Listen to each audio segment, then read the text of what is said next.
Hello again and welcome back to our course on Project 2019. In this section, I'm going to set you exercise 6. Now, this is a pretty straightforward exercise. You're looking here at an outlined version of the bathroom refit project, and all I want you to do is to save a baseline for the project.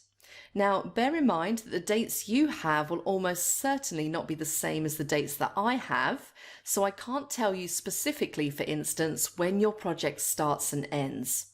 But the shape of the project should be very similar to the shape that you see here. So I want you to save a baseline, and having saved it, what I would then like you to do is to highlight the critical path on the project. Now, my answer to that is in version 06B of the bathroom refit project.